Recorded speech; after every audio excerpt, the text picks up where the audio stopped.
बेटा शाम को घर आता है तो बाप पूछता है, बेटा क्या कमा के लाए हो। बेटा कहता है, अब्बा हजूर कमाया तो बहुत कुछ था, लेकिन रास्ते में दो फकीर मिले, सदा लगाई हम गरीब हैं, हमारे पास कुछ नहीं है, तो मैंने एक हिस्सा उन दोनों को दे दिया और बाकी दो हिस्से में बचा के लाया हूँ अपने लिए। बाप सुनता है और कहता है, पुत्र झूठ है, ये सब झूठ है। सच ये है कि जो आपने उन्हें दिया है, तकसीम किया है, वही बचाया है, वही आपने जमा किया है। तो दोस्तों, मैं बात कर रहा हूँ सेंटर मुश्ताक साहब की। सुना है वो गिरफ्तार हो गए हैं, कैद हो गए हैं, लेकिन सच पूछो जनाब, हकीकत में वही तो है जो आज़ाद हुए हैं, बाकी पूरी कौम कैद में है।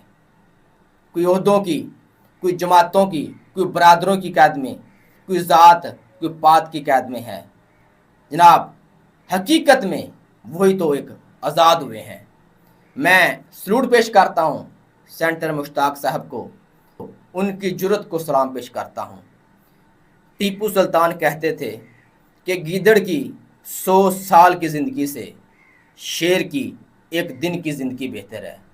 जनाब, उन्होंने सिर्फ आवाज़ ही नहीं उठाई, बल्कि खुद पहुँच कर दिखाया गज़ा में। दोस्तों, दुआ गो हूँ, मैं दुआ करता हूँ अल्लाह पाक सेंटर मुश्ताक साहब को अपने हिफ्ज़ व अमान में रखे। ये हमारी पूरी कौम की दुआ है। अल्लाह पाक बाहिफाजत उन्हें अपने मकसद में कामयाब करे। जनाब, यही हमारे असल में हीरो है, यही हमारे असल में हीरो है।